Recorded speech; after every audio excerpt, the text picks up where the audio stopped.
I'm Renee Williams. And I'm Billy Thomas. And welcome to another edition of From the Woods Today. We have some wildlife themes going on today. No, I'm really excited about it. And we actually have the last visit of one of our very special guests that's been on for the last couple of years with us as well. So I'm glad to have everybody with us today. Welcome to From the Woods Today. We're going to have Dr. Matt Springer talking about wildlife diseases. It's something we need to be aware of, Renee. Maybe not the most pleasant subject, but it is a really important one. And he's got some good information to share with us. And then we also have Kai Davis, who will be graduating from our department as a graduate student here in August. And this is going to be his last appearance for now on From the Woods Today. So we look forward to having Kai. He's going to be talking about some birds that we can identify. And he's got a special color picked out for those today. So really appreciate Kai. And then I want to give us a quick overview at the very end of the show about the Kentucky Woodland Owner Short Course. It's starting here in a few weeks. And we'll let you know how you can get involved with that as well. So glad to have everybody with us. You can use the chat function if you're on Zoom, and if you're on YouTube, we're glad to have you with us today as well. Definitely. And if you are on YouTube, you can email forestry.extension@uky.edu if you have any questions. Yeah. Let's go ahead and get started. So Dr. Springer, we appreciate you being on today. Welcome. Hello, how's everybody doing? Greetings. So you're going to be talking about diseases in wildlife. Evidently, there's quite a few of them. There's many things that we're going to talk about today, and there are quite a few, and I'm going to touch on some of the ones that are a little bit more pertinent to Kentucky at this time, and we'll hopefully at least raise awareness of some of the things that many people often overlook. It's one of those that we don't pay attention to, it becomes a problem, which that's kind of a trend with humans, isn't it, in many ways? But yeah. And basically, you're going to get a very hopefully informal but understandable introduction to wildlife diseases. And the best way to kind of start off with that is get into terminology. The foundation of any topic when you start talking about it is you have to understand the words that are coming out of those conversations, because usually there's very specific to that topic. Best way to do this is start off with some definitions, and the first is, we're talking about wildlife diseases, so let's define what a disease is, and that's really just a change in the normal structure or function of an animal. That's excluding physical injuries by external forces, right? So we're not talking about a deer that gets hit by a car. That's not a disease, but many other diseases can actually impact physical behavior. And there's two main points in time for a disease. You have the subclinical disease period, which is the time of exposure to said disease to the time of onset of symptoms. And then the clinical period, which is when you have the appearance of actual symptoms, whether they be mild to severe or completely fatal. But the difference here is that all of this starts at the exposure to that agent that we're talking about, that disease-causing agent. All of this kind of falls into the epidemiological triad. What that really means is the components that drive diseases in the landscape. And that includes three parts. So you have your susceptible host, so an individual that can acquire said disease. Or the causative agent, rather that be a disease itself that we commonly think of, like the common cold, to something that's potentially a prion, right? CWD, chronic wasting disease. And then the bottom of the triangle is this idea of the environment. And all of these really work together to build this epidemiological triad. And there's a lot of different categories that fall within these three components, as you can see listed there. But all of that really drives how that disease functions in the landscape with those hosts, how quickly it spreads, how well it survives in the landscape, how long it's potentially able to be picked up, and how much that could impact an individual, right? And the problems it can cause that individual. So there's the triangle, but let's talk a little bit about timeline and disease timeline and some terminologies there. So you have a couple. words that we need to be aware of that you probably often hear about in terms of human health that transfer right over. So the first one that I'm going to talk about is acute, which is really a severe or sudden onset of a disease or symptom. You have the chronic, which is usually a conditionally cyclical or long-term issue that's lasting for more than 1 year. And then the word degenerative, which is basically a progressive or irreversible decline or deterioration of the susceptible host. And then if we look at the overall kind of way things usually function for disease, you have some level of susceptibility of that host. That can change based on their physical conditions, their health, their nutrition level, but there is some level of susceptibility. They get to the point where they're exposed. There's the subclinical component, right? We talked about any point after exposure when they have some pathological changes going on. That gets you up to the onset of symptoms, which then changes you from the subclinical to the clinical disease. Usually this is the point in time, right, early on in the clinical stage where a diagnosis occurs. That could be quickly as symptoms occur or later on. And then once that clinical sets in and those symptoms are setting in, usually, in a human component, we go get medicine, right? We get diagnosed, we get some form of medicine. Hopefully that medicine takes hold and there's some stage of recovery. However, in terms of wildlife, we don't often have the ability to treat animals, so they kind of run their course in their body and their natural immune system is fighting that disease. And that can either, progress to recovery, to back to normal health, or may leave them disabled at some level, shape, or form, or unfortunately may lead to death, a fatal incident. And usually when I talk about disease, right, so we talk about there's any change in that physical condition. There's many different ways that can occur. Often we think of disease as being the first way that can occur, which is the infectious stage, right? So bacteria, virus, prions, and so on. But it may also occur as a parasite, ecotoxins, right? So pollution or chemicals, nutritional deficiencies, congenital ones. So you may be born with a genetic mutation or organ or any other malformation, or physiologicals, where something is actually maybe a combination of many things, but it's having an issue and interfering with natural body functions. So there's all these different levels of categories within diseases, and within wildlife, all of these are having some impact on many of the populations that we think about within Kentucky. So, we talk about exposure to a disease, a susceptible host being exposed to disease. And in order for that host to catch it, there has to be a transmission of that disease to the host. That usually occurs in many different ways. Those are called modes. They can be direct contact between individuals, one infected individual to another. It can be airborne, droplets, using a vector like ticks. Or another common other form of transmission. Usually when we're talking about transmission, this is where we get into that epidemiological modeling component of where we're trying to figure out how fast things may spread. And transmission rate is usually influenced by things like contact rates between individuals, especially those that are susceptible and those that are carriers. The overall susceptibility of the individual, and the force of infection, so rate at which that infection is actually acquired by an individual if exposed to it. And all of these are probably fairly common terms that we've heard over the last 3 years with COVID.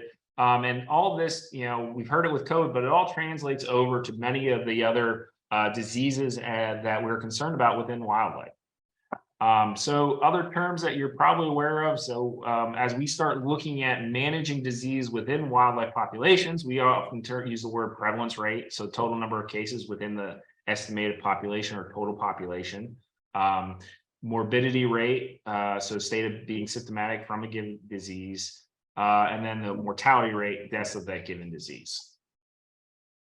So many of these terms are probably familiar with humans. Well, things are very different in terms of investigating wildlife diseases, and actually much, much more complicated. usually we're getting some kind of incomplete picture. We often overlook how valuable our medical structure is within, humans, where we have reporting. People go on a regular basis to get checkups. There's understanding of baselines for many of our physiological parameters that we monitor: blood components, white blood cell count, oxygen levels, all of those things. We don't have a lot of that for many of our wildlife species, and therefore we're often guessing or not sampling any of those components on a regular basis. So if we start thinking about, how do we determine if an animal is, having an issue, and investigating a disease that may occur with, say the purple squirrels have something going on, red squirrels have a different thing going on. It gets hard to determine what actually is happening. Usually we get some kind of isolated observation or individuals within these varying disease states, right?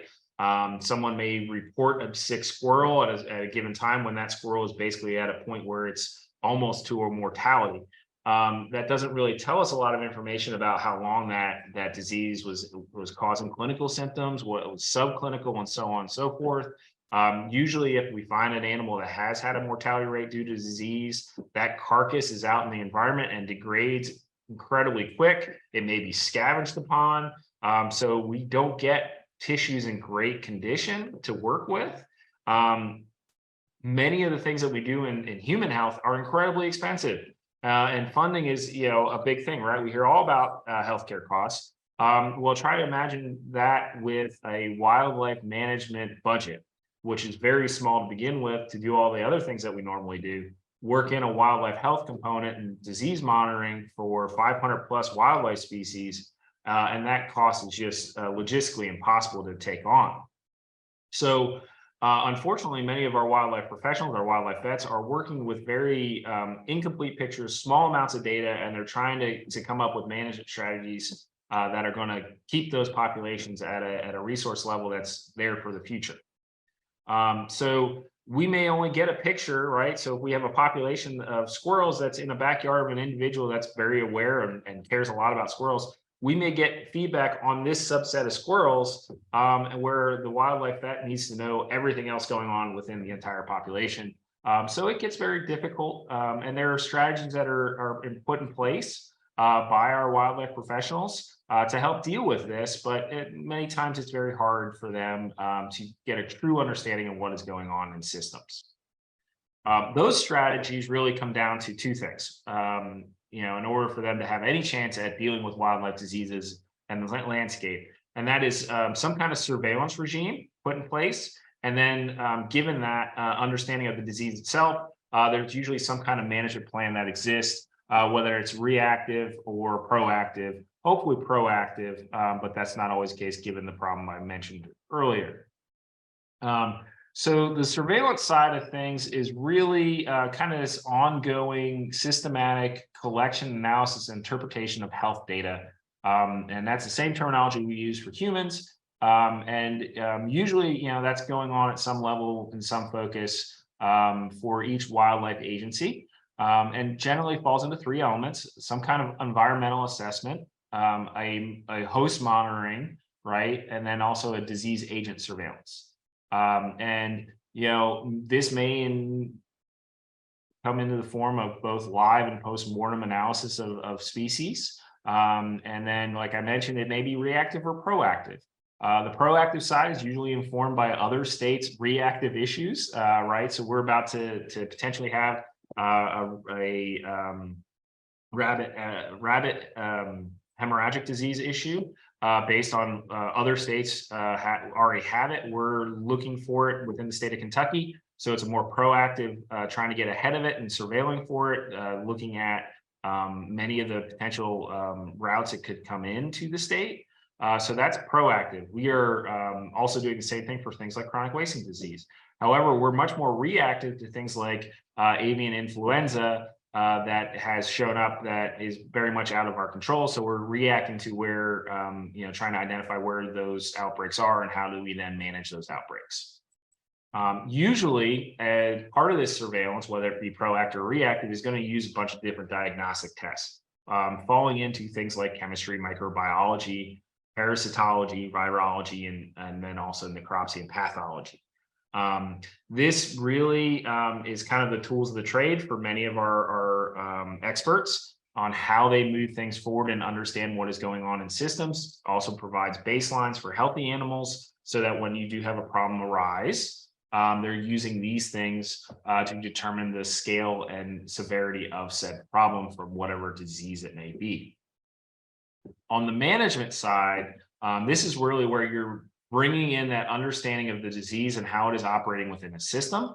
It's going to target that disease agent, the host population, the habitat that the disease exists in, or the potentially human activities that may be both dangerous to human populations, but also may be driving the spread of said disease.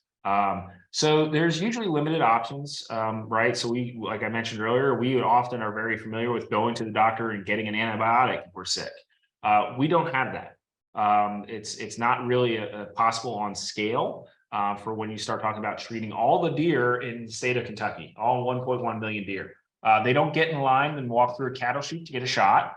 So we have to come up with other strategies on how to deal with any kind of large scale diseases that may impact wildlife populations. Sometimes we get lucky and it's an isolated population that we can go in and treat. So they actually gave treatments for screwworm down at the Florida key deer. They were able to actually go out and give shots to those to those deer individually. They would mark them, but they were isolated on an island. There's a very human, well, they're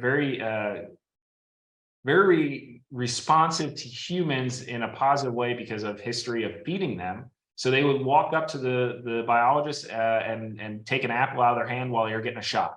The biologist would then mark them. So it was a very unique situation. So it is possible, but very rare across most of wildlife management. Other options that exist, there's sometimes the ability to feed animals some kind of bait that has immunization components within it. Unfortunately, many of the times that we get into a management strategy, it involves usually culling or population reduction to reduce the disease load within the population and also the potential for spread. We may be able to do things like habitat modification, especially if that disease is very responsive to the environment and therefore it lowers spread or survival of that disease within the environment. We also can do things like restrict translocation of animals because many times a lot of these diseases exist in both wild and feral or domestic populations. So one of the ways we can actually protect many of the populations outside of a already infected area is by not allowing domestic animals to be moved or wild animals to be moved across the landscape, which potentially could cause spread of that disease.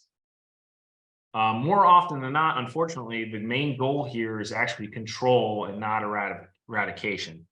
Because usually when it becomes present within a wild animal population, it gets almost impossible to control, which is why most efforts are actually put forward toward the prevention of spread of diseases rather than the eradication of it. It's much more effective and cost prohibitive to try to eradicate. Often, though, we are going to need to have heavy public involvement in many of these actions. So there's usually a big push within wildlife disease managers and biologists and veterinarians to do a lot of education and provide transparency to their actions and understanding on what and why management activities are occurring or surveillance protocols are occurring. And that's because usually we're relying on the public to actually provide us with data and information relative to that disease. And the more compliance you have, the more data you get in and the better you can understand the system and the problem. Usually an understanding of the public to what's going on, main goals and why they're doing it will help with increasing reporting of the disease and consistency of reporting disease, help increase access to a lot of samples and diseased individuals. And then also if management strategies include regulation, usually compliance to those regulations increases, and then hopefully it reduces risk to both humans and domestic livestock.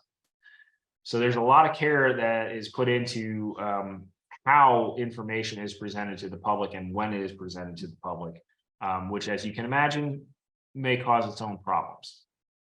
So let's talk a little bit about some diseases within wildlife. Now that you got a crash course in wildlife diseases overall, let's talk about some diseases that are prevalent within Kentucky that we should be thinking about. And there's many of them, unfortunately.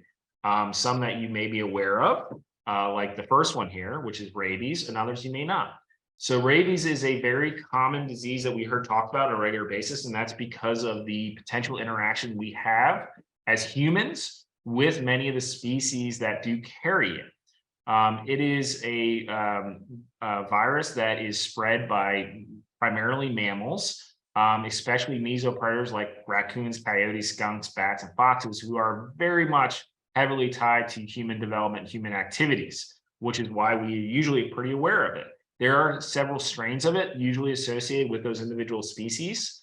For instance, we primarily have skunk rabies, the skunk strain rabies in Kentucky, which also then we have almost universally across the country bats that are carrying a strain of rabies. And right along our border is raccoon rabies.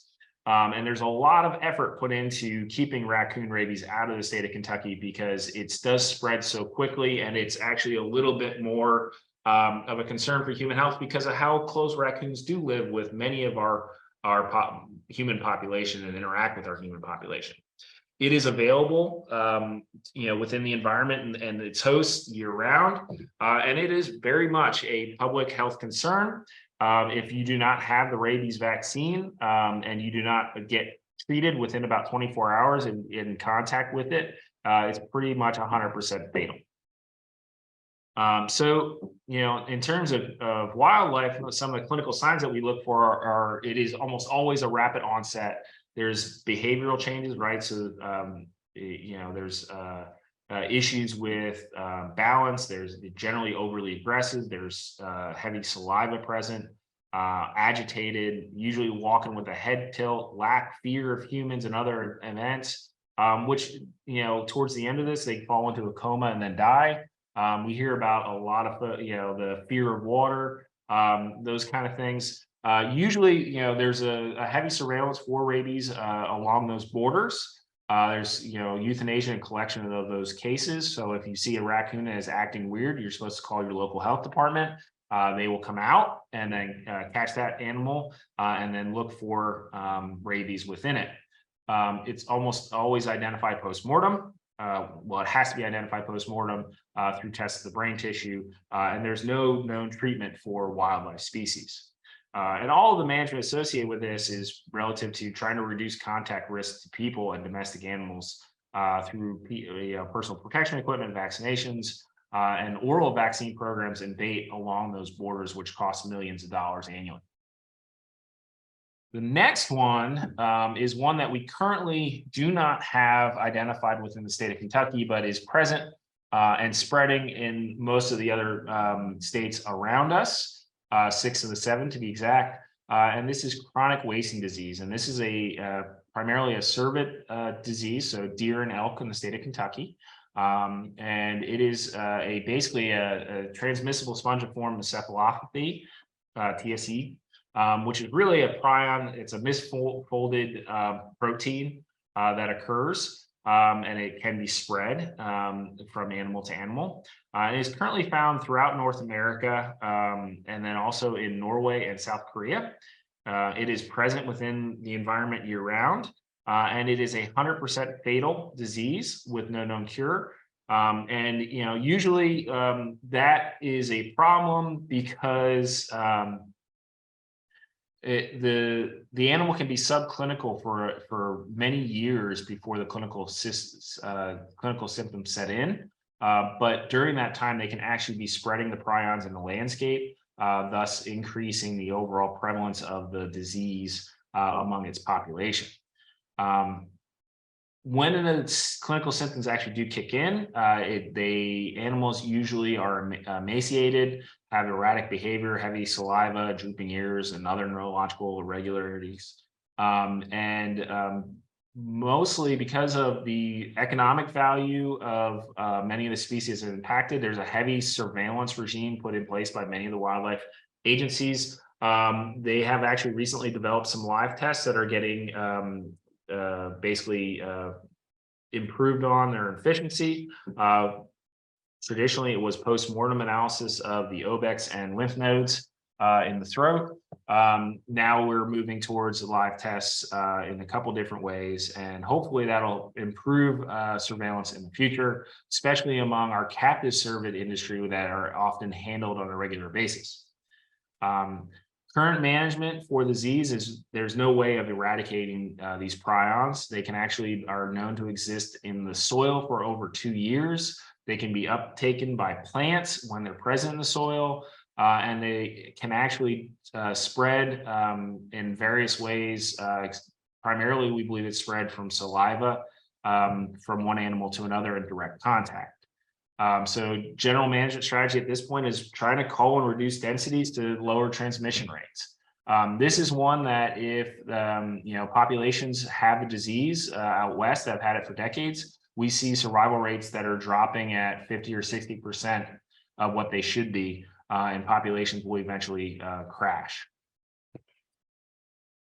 So on that good news, let's move on to some other good ones. So avian influenza is one that has popped up in the news lately. I'm sure everyone has kind of heard of it as you went to try and buy eggs. And we are looking at causative agents that are present in both wild and domestic birds and spread regularly across all those migratory flyways. It is present pretty much throughout the entire continent at this point in time, except Antarctica. It's primarily seen during migration points in time, but it is present within those populations year round. The big concern with this is there's the spillover to domestic poultry and mammals can be a very serious concern, and it really does cause a significant source of mortality in a lot of birds, primarily things like vultures and other blackbirds. And then also we see it impacting some marine mammals. The clinical signs are usually some kind of swollen neck, head or throat, some discharge coming out of the nasal cavity, they're in respiratory distress, and some other neurologic signs.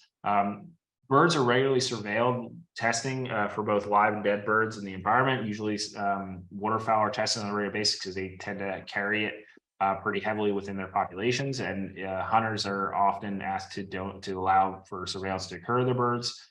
So it makes it a relatively efficient surveillance mechanism. In most cases, though, diagnosis is occurring in a post-mortem exam of birds that are found to have died. There's no known treatment, and there's no way of eradicating it but most management activities are trying to increase biosecurity, especially around those domestic facilities. And there's hope for some vaccines to protect those domestic poultry. So there's our bird one. And this one, we had some pretty heavy impacted in Western Kentucky in January along the Mississippi River Flyway, which was thought to be associated with waterfowl. It has kind of calmed down lately, as you all have noticed, the egg prices have gone down. But this is one that is a pretty heavy concern, especially if it gets into a lot of the chicken houses that provide meat sources for our population.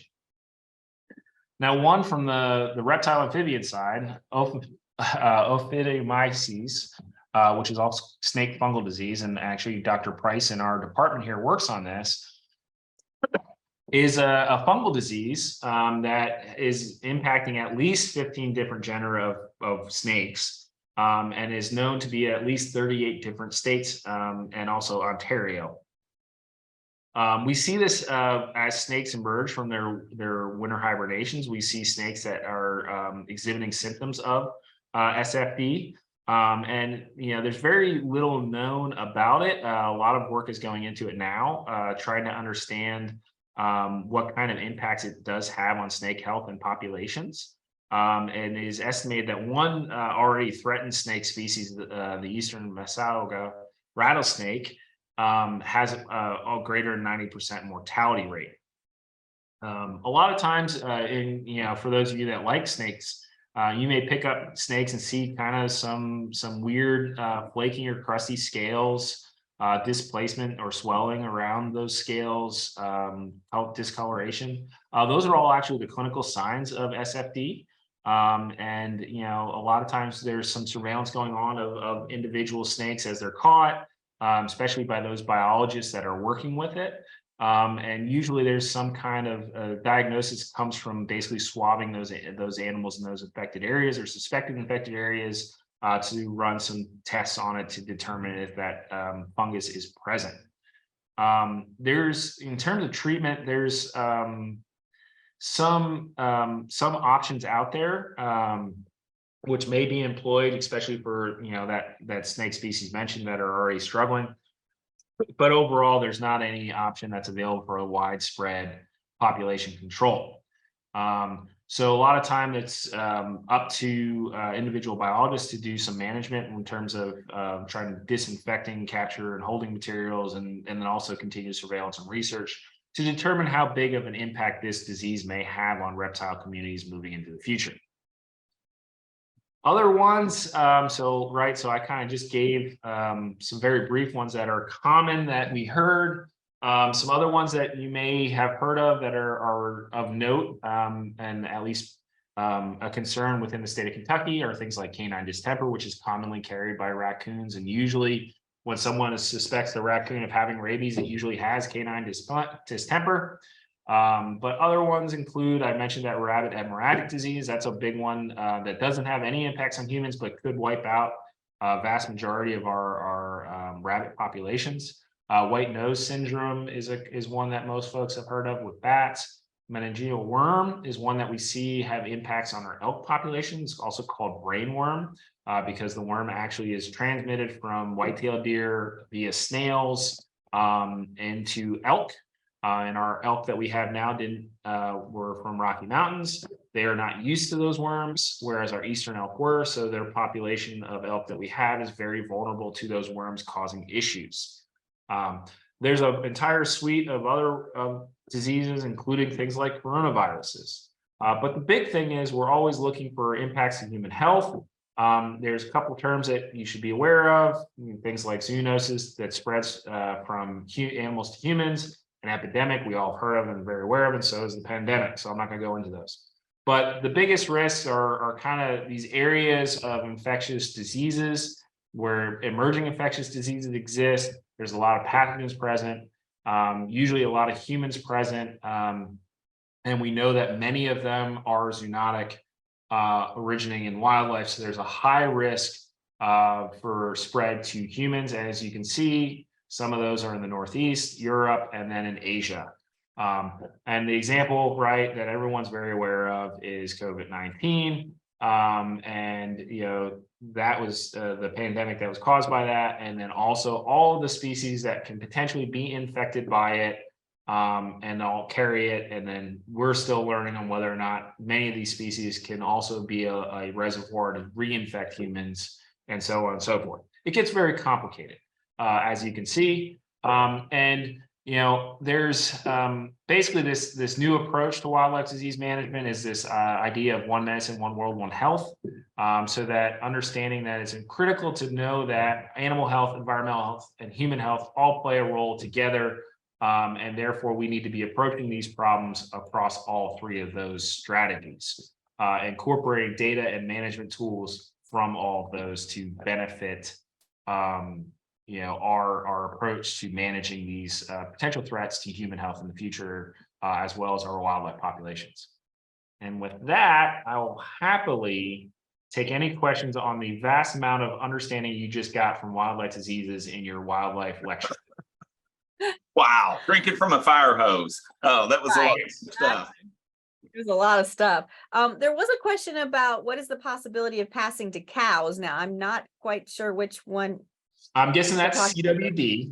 Okay. And that's because that TSE, that is basically the same thing that we had with mad cow disease in Britain. And so it's very closely related, that prion, which is why there's a main concern that humans could be impacted by CWD.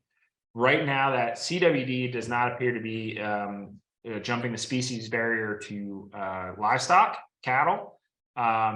However, things change over time, things evolve. We all know that, and it's potentially there. The bigger concern actually is there's limited evidence that it may be able to jump the species barrier to humans, which is what it did do in mad cow.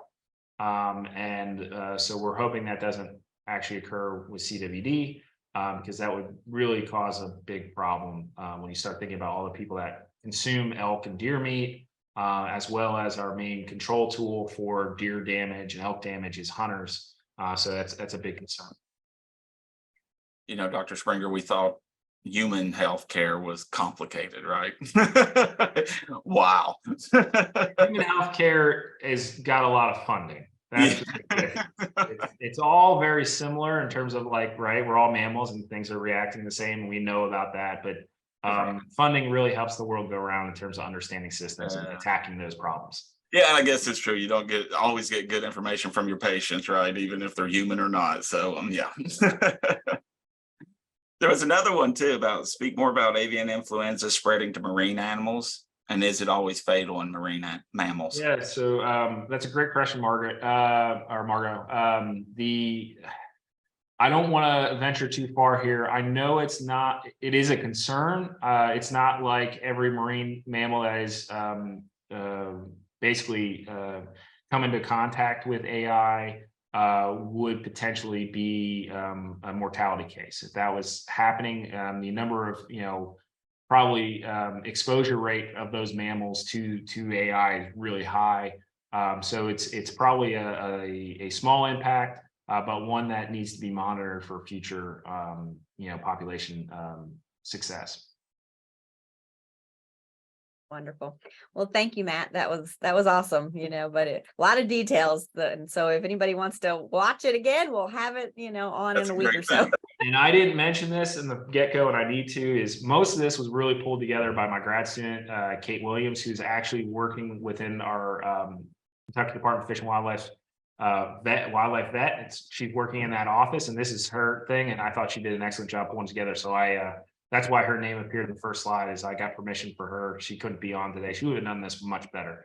But I just want to make sure she gets proper credit for that. Certainly. Thank you, Kate. Appreciate your contribution today. And Dr. Springer, thank you as well. All right.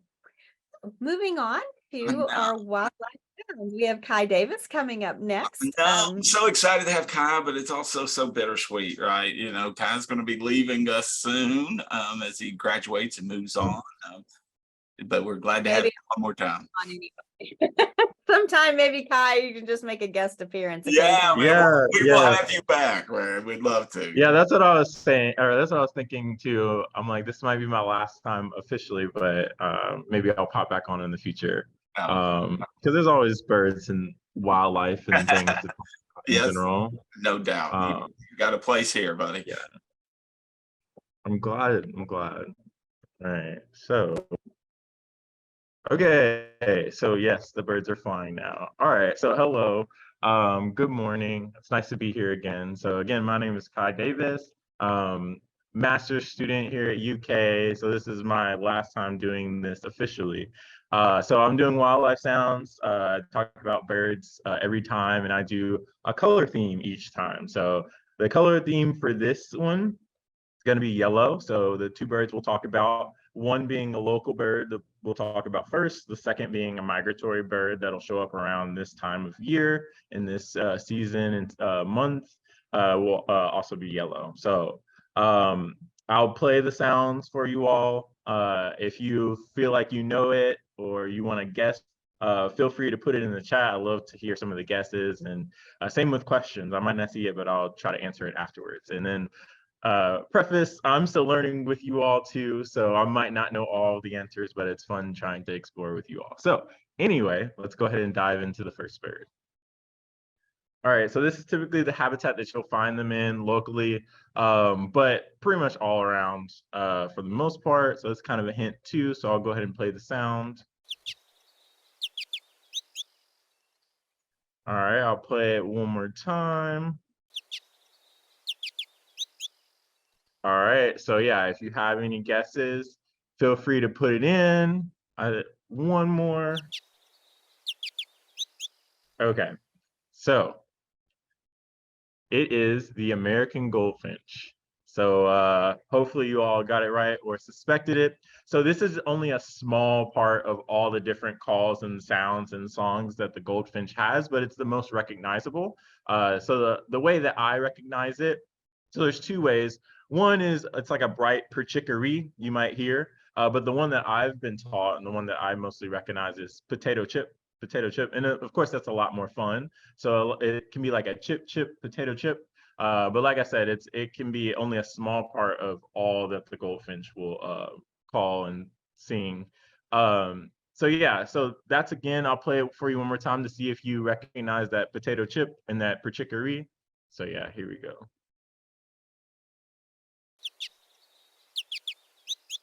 Yeah, so that's the American goldfinch. So let's learn some more about the goldfinch. So within their life history and behavior, so they're active acrobatic flyers. They're known to undulate. So that's that flying pattern where they kind of like bounce around and flap and bounce around like that. And typically they'll call that potato chip call while they're undulating like that. They're known to balance on seed heads of thistles and dandelions and other plants to pluck seeds. They don't typically join other songbirds in forest fights. So if there's a predator around and there's a lot of songbirds attacking that predator and protecting their area, songbirds are going to sit off to the side and watch it go on. They're not going to be joining that fight. In terms of their diet, they eat mostly and almost exclusively seeds. So they're among the strictest vegetarians in the bird world. They select an entirely vegetable diet. They'll inadvertently swallow insects from time to time if it's just on the seed, but that's pretty much it in terms of eating anything but seeds. So main types of seeds will be sunflowers and thistle. There are grasses, alder and birch from trees and things like that. So in terms of their habitat and location, they're known to be in weedy fields, open woods, floodplains, and other overgrown areas. But like I said, they're pretty much common here. So you can find them in suburbs, parks, orchard, roadsides, backyards, wherever. And I showed the habitat before, like I said. And then they are known to be found here year round, like it shows in the map. Obviously, we're in this area, but in some of the other areas in North and South US, they might not be there so year round. So they are slightly migratory, but not in our region. So in terms of their conservation and threats, again, reiterating the fact that they are very common, but their numbers have decreased an estimated amount of 0.6% per year between 1966 and 2019. So that's a cumulative decline of 27%. The estimated global breeding population is 44 million, so it's a species of low conservation concern. Their main threats are going to be wildfires, heat waves, and flooding. So some fun facts with this cool little bird. They're the state bird for New Jersey, Iowa, and Washington. So different ends of the US, which is kind of cool. And then another thing, which is really cool about them specifically, is that I may have talked a couple times about brown-headed cowbird parasitism in terms of other birds' threats for their conservation. So brown-headed cowbirds will come in and lay eggs in other birds' nests and then have those birds nurse and bring up their young. And then that bird takes over that nest because they require a lot more than some of the other birds or the other birds that are being in that nest with those nestlings. But for this bird in particular, the brown-headed cowbirds that are nestlings in those nests typically don't survive more than 3 days because these American goldfinch are such strict vegetarians, and the brown-headed cowbird can't survive on that diet. So as much as I wouldn't want to see a bird suffer, it is nice to see that American goldfinch has a strategy against this parasitism, and they aren't so threatened by this. So that's kind of nice for this particular bird. And then also, lastly, their nests are so well made that they may even hold water, which is pretty impressive for building a nest. So up next, the migratory bird. So I'll go ahead and play it for you.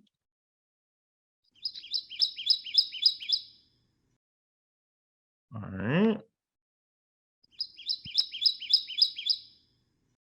And again, if you have a guess, feel free to put it in the chat.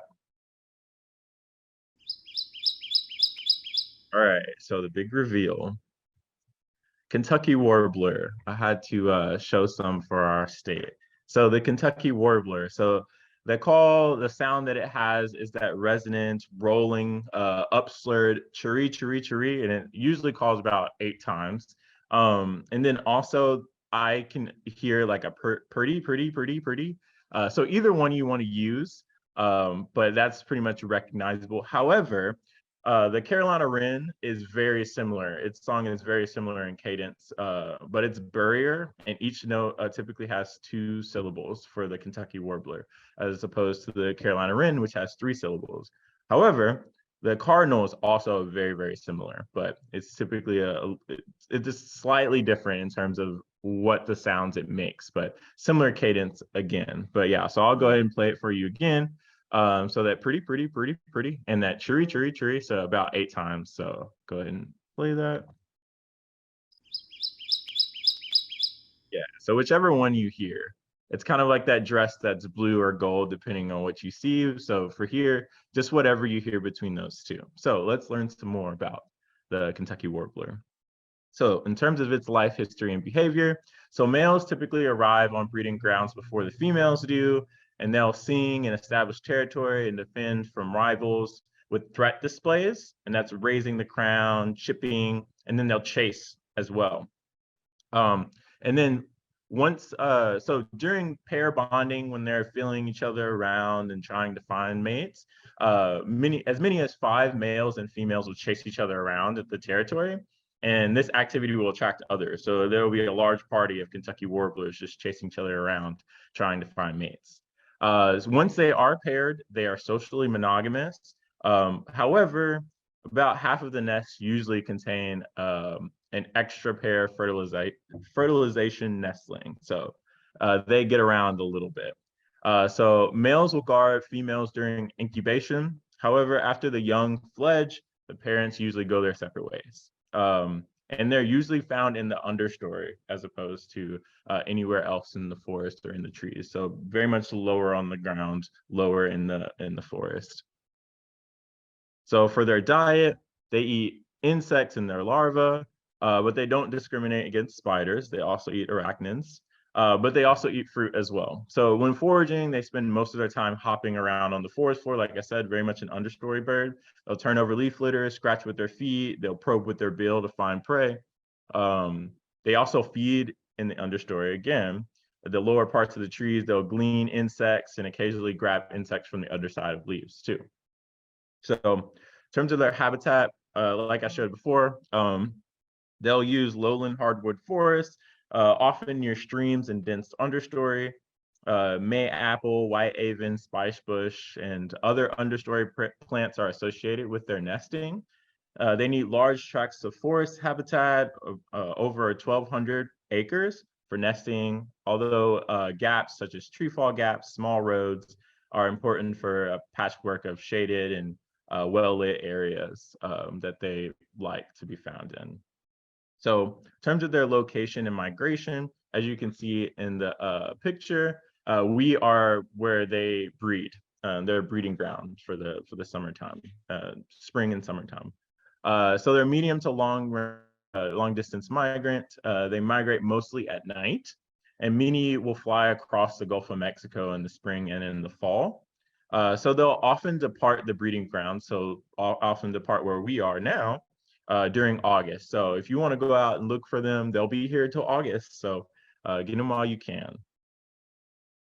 In terms of their conservation and threats, their population has declined an estimated amount of 0.69 per year between 1966 and 2019.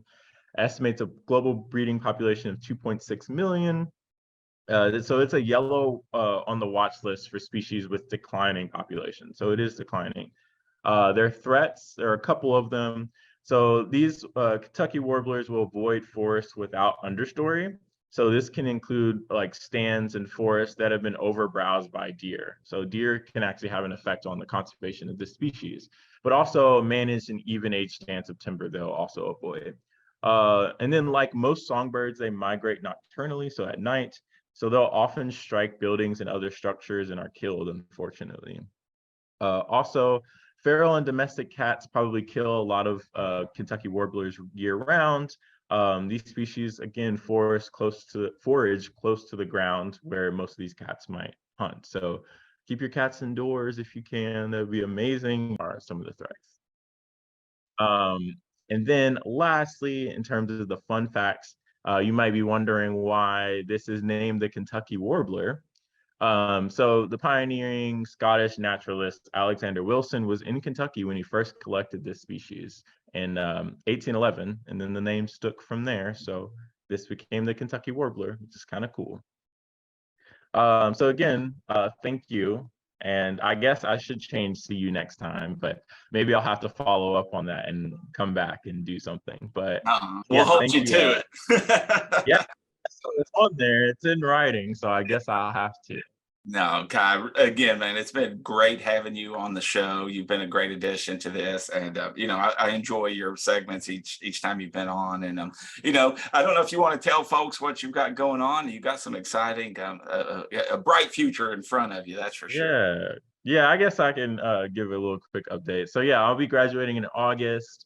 And then after this, I'll be starting another master's of global wildlife health and conservation at University of Bristol in England for about a year. And then after that, working at the Cincinnati Zoo in wildlife conservation. So exciting things. I know you're going to do great in England, and I can't wait to get you back closer to home, and I'm helping them out there at the Cincinnati Zoo for sure. So yeah. Kai, thank So you. yes, thank you everyone. And yeah, I'll see you next time, whenever that might be. Yeah. Good luck to you and your studies and travels for sure, buddy. All right. Thanks, man. Really appreciate having Kai on there. That was good. Folks, I want to give you a really quick short presentation on the 2023 Woodland Owner Short Course. It's coming up here in just a few weeks. Registration is now up and available. Let me go ahead and get that popped for you. All right, hopefully everybody's got that. So just wanted to give you a little bit of information about the short course, let you know what's going on with that. First, I want to tell you what you need to know about it, right? There are a few facts and things I want you all to be aware of. I'll go over kind of what it is. I'll let you know who's involved with it. And I'll let you know how you can participate. There are a variety of ways you can participate in the program this year. We have some options available for you. And then ultimately, I want you to get a good understanding of what you'll gain from participating in the program. And then most importantly, how do you sign up to actually participate? So we'll cover those really quickly here. First, let's talk a little bit about what is the Woodland Owner Short Course, or WSC, as we affectionately make an acronym out of that. And really, it is the largest continuous operating woodland owner educational program here in Kentucky. It's been running since 2004 on an annual basis since then. And it brings in a lot of different partners throughout the state that are engaged in woodland and wildlife and natural resource management. And it's really all about connecting woodland owners with the resources and the organizations and the programs that can help them be good stewards of their property.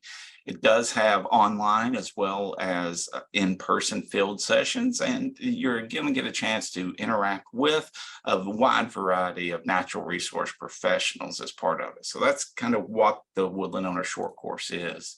So who is involved with it? And you can see here, we've got a giant list of organizations and individuals, but it really starts with woodland owners here in Kentucky. We are trying to serve woodland owners in the state by educating them on the importance of caring for the woodlands and letting them know what they can do with those woodlands. And then really importantly, letting them know who can work with them on their individual woodlands to help them achieve their goals and objectives for their property. And ultimately, that's what woodland management and wildlife management's all about. We have landowners across the state that own that land for a wide variety of reasons, and we're trying to connect them with people who can help them be good stewards of that property. And you can see the list here.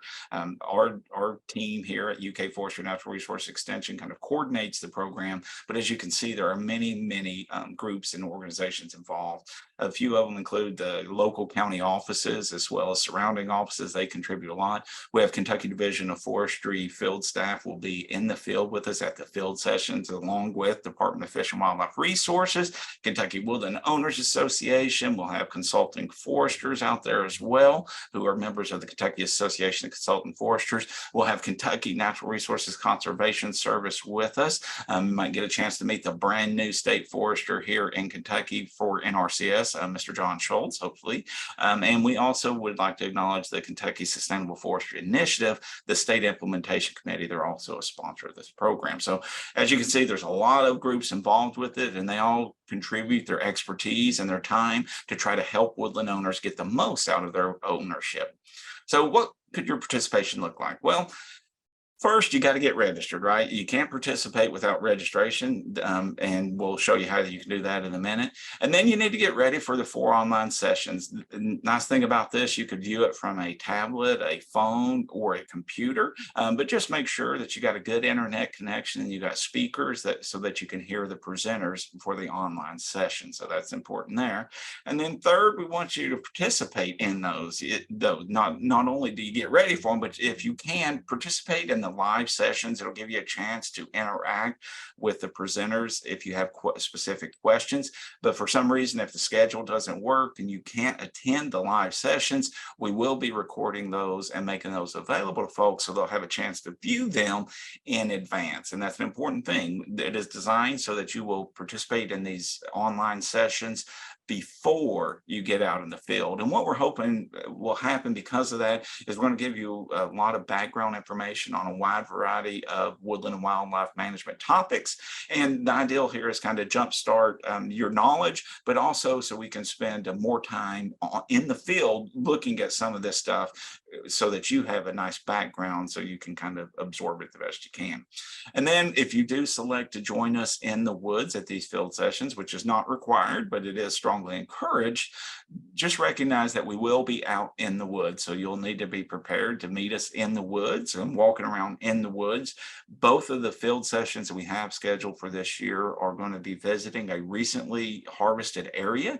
So, there's going to be stuff and debris that you'll have to walk over and around. So basically, you're going to be outside with Mother Nature, and we have to meet her on her own terms. So I just, flip-flops and stuff like that's probably not the best thing for these field sessions. So just make sure you're prepared to get out in the woods and walk around in the woods for a good chunk of the day.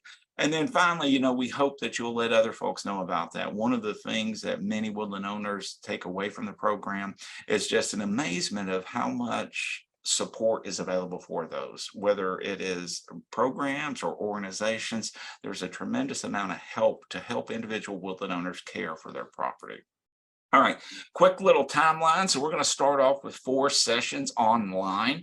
These are going to be in the evening, and they'll run about an hour and a half to 2 hours, give you a lot of chance to ask questions if you have them, but you'll also be able to review those recordings. We're going to start off at the beginning with I'm talking about kind of what is woodland management, right? We're also going to get into a little bit about the programs that you're going to see in the field. We'll also do some stuff on tree identification. We'll have Laurie Thomas talking about tree ID there. And then we'll jump to the 22nd. We're going to be talking about woodlands and climate change. We'll have Dr. Jacob Muller will be presenting that content. And then on June 27th, the following week, we're going to have Dr. Matt Springer talking about wildlife and woodlands. And then following him on that Thursday, June 29th, we're going to have Dr. Ellen Crocker covering woodland health topics. And that's all to set us up for these 2 field sessions that we're going to have on July 15th at Penny Rouse State Forest and on July 29th at Elk Cave Farm, right on the Boyle-Casey County line. So that's the schedule, timeline for the program. So what will you gain from participating? First, we hope you'll gain a clear understanding of the importance of caring for your woodlands. It's an important asset that's under your control, and you get to decide what happens on it, and we want to help you. And we want to help you by helping you understand how to proceed with woodland and wildlife management. Fortunately, there's a lot of benefits from these, and they can be very complementary to one another as well. And then we want you to know who you can contact locally so that you can get get professionals out there on your property to help you with that. And then ultimately, we hope you'll get the confidence to get started or to ramp up your woodland management on your own individual property, because they all are unique. There's no doubt about that. So how do you get signed up for it? We have 3 options for you. You can do just the online sessions, and that's just $10 for that. Or you can select the online sessions and one of the field sites. So if you're in Western Kentucky, you might want to think about joining us out at Penny Rowell on July 15th. And if you're more in Central or Eastern Kentucky, then you can join us on July 29th at the Elk Cave Farm there at the Boyle-Casey County line. So whichever option works best for you. But regardless, you will do all of that. You can register online. I've got the link right there, and I'll put it in the chat pod here in just a second. Or you can give us a call at 859-257-7597, and we can help you with registration there. So we hope to see you all this summer. You'll get a chance to see and hear from many of the folks you see on From the Woods today. And I'll ask you, please, if you know of woodland owners in the state who could benefit from this information, please let them know about it. All right. Thank you much for that. But I did put that link in the chat pod Thank for you. everyone for the short course. And so if you want to register, feel free to click that link. And, we greatly appreciate you all joining us today. It was a great show talking about a lot of different information, a lot of wildlife, and also how you can help wildlife. They can learn that by going to the short course. So we greatly appreciate everybody joining us today. Thanks, everybody. And we'll look forward to seeing you next week on From the Woods today. Take care. Bye. From the woods today.